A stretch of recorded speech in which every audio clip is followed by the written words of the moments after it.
Bus Musings, part 3, I think. I've been catching up with comments and subscriptions and stuff on my YouTube channel. So, yeah.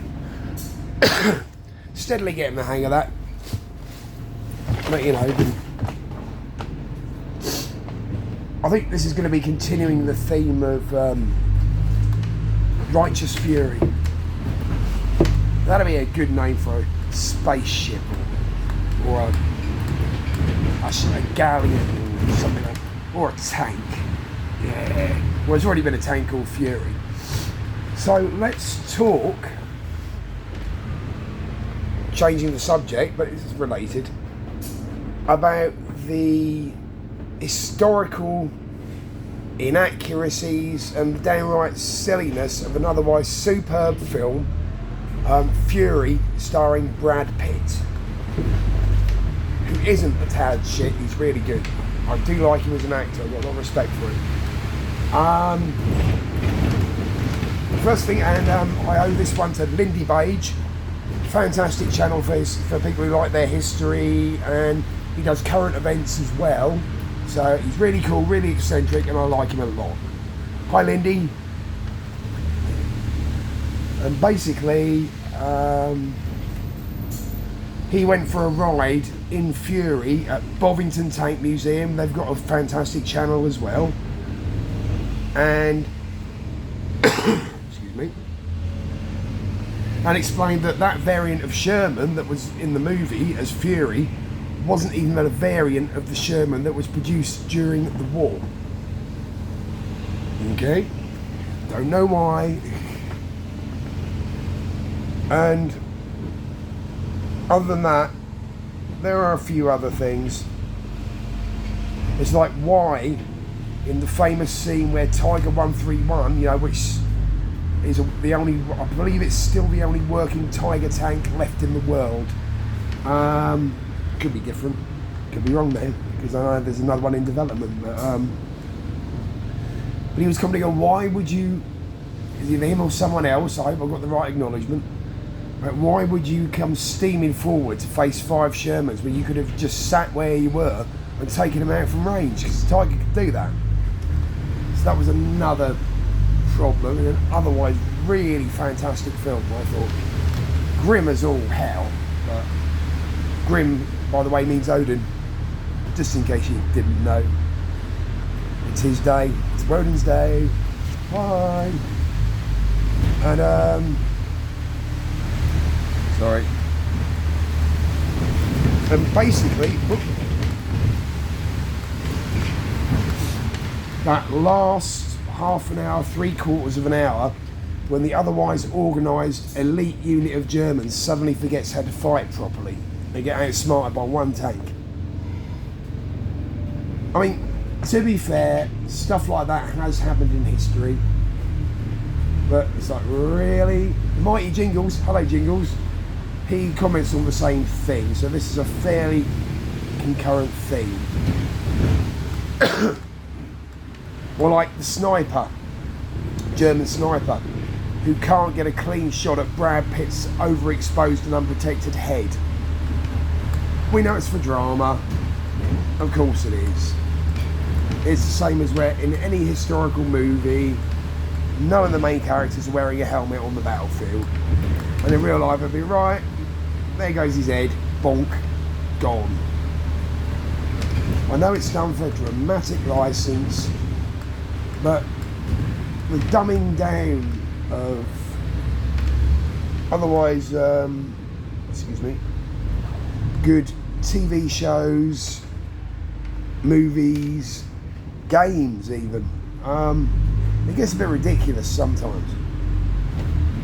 So I think, why are you doing that? You know, says the man who plays World of Tanks and World Warships, you know. And they're War Thunder too. But haven't really got the hang of that, especially flying. Apparently I'm a very good kamikaze ground attack aircraft. Wow. Oh, sorry. That's racist. Didn't mean it. But I know at the moment I do not have any percentile from Japan, so hopefully they won't look back and get offended. I do apologise. Any Japanese people out there, I'm very sorry.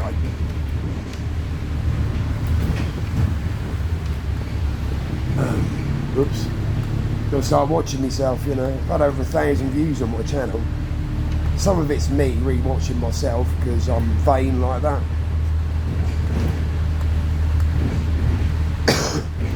I don't think I've got any more of those coffee sweets, so the person who was put off by that,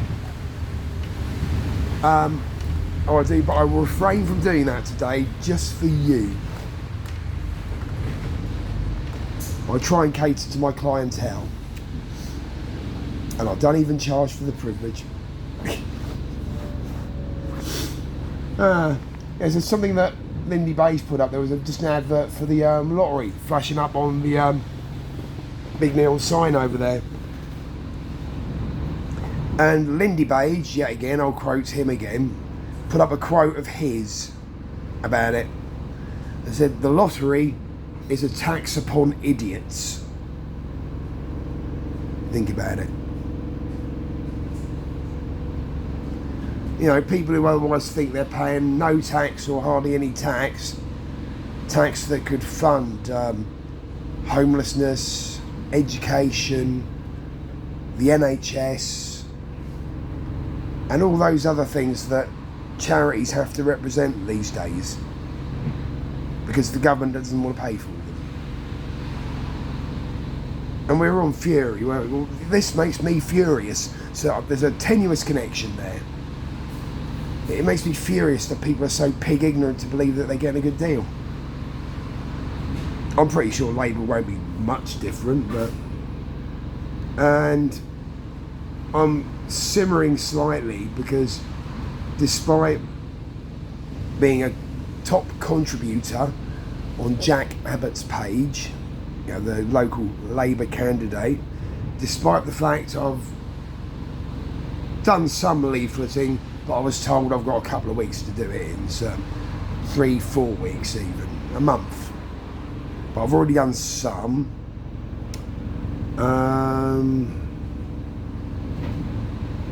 Focus. Yeah. Dune Part 2. Ooh, first one was quite good, I thought. But anyway, I mean, the Sherman Firefly, which would have been the proper model in the film, was developed to counter the Tiger. Because rather than the fairly short-barreled 75mm gun that the other models of Sherman, other than the Sherman Jumbo, I think, which was sometimes fitted with a howitzer, but basically it was developed by the British. Very good at that. I'm very British in that way myself. I merely enhance other people's creations a lot of the time, or what nature creates. But anyway, back to the point. They enlarged the turret, took out a crew member, not literally, you know, they didn't, you know, shoot the crew member. And it's where Richie used to live. It still makes me sad. Anyways, back to the point. We need to remember him, so. And it was fitted with I believe a 90mm gun that could take out a Tiger. The Germans, on the other hand, learned to recognise that 1 in every 5 Shermans was a Firefly.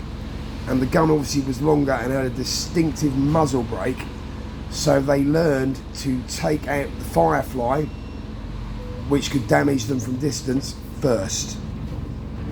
The tank crew members countered this by disguising the muzzle brake on the end of the tank with camouflage, so from a distance you couldn't actually see the muzzle brake. You'd think it was a 75mm short barrel. You know, so for every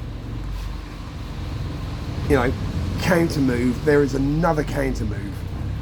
And it's been that way since the dawn of time, from the evolution of animals and indeed human beings, and it always will be. Every time a new scam or development or anything like that comes up, something will be there to counter it or to take advantage of it. It's the way of nature. It's not necessarily fair, but life isn't fair, but I do genuinely mean that you have to take any advantage you can find, but just don't be so ruthless as to take advantage of people who are trying to help you. That's important.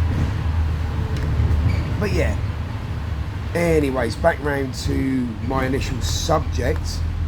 But I do like Fury the movie, I do. It's very good. Some of the action scenes, apart from maybe the laughably incompetent German elite troops at the end, most of the action scenes are really well done, and you've got Tiger 131 in there looking fantastic. What an awesome machine. You know, good. Bovington do good work. If I could afford to contribute financially to them, I would, but I'll just plug them again. Bovington Tank Museum, Bovington Camp. There you go. They have a YouTube channel. Subscribe and like. I like watching their channel. They're really good. And you know, Mighty Jingles, another of my favourite YouTubers. He does a few videos on there from quite a while ago. He does a video on the Tog 2. Look it up. It was the most hilariously eccentric feat of British engineering ever. It was designed by a group of World War I veterans and enthusiasts of tanks who call themselves the old guys, something like that anyways.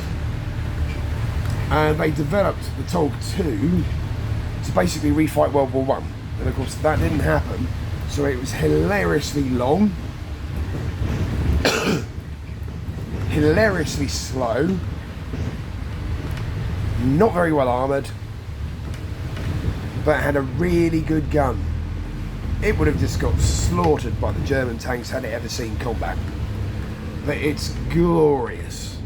I love it. I've got one in World of Tanks, the online multiplayer tank game. High War Gaming. And basically, it catches people out when it's top tier, especially because the huge slab-shaped sides of the tank, if you angle it right, it'll bounce lower tier guns, and people don't expect that. And also, if a light tank tries to do the circle of death on you, because it's got such a good, accurate, fast-firing gun and a hell of a lot of health, you can usually, if you know what you're doing, outwit and destroy that light tank and leave them feeling very sad and probably wanting to send hate mail. I don't get a lot of that. I think a lot of people who play the game these days, they don't bother. You know, as it's half term, I may get some the next time I play, but today I was playing very early in the morning, so it's only dedicated people and possibly drunkards, you know, so whatever. Bit wet out there, but you know, stuff happens. Anyways, this probably won't be uploaded until I get back this afternoon, so you people will just have to wait. Alright, and hopefully, you know, peace and all that. And a tank. I'd love a tank. We'd love a little tank. A looks. Love the looks. It's got the looks. It's got the looks. Anyway, please like and subscribe if you haven't already. And, you know, do nudge anybody whose channel I've mentioned. And, you know, maybe mention that I've mentioned them in a favourable light. Yeah. Right, thanks for your time. Ciao.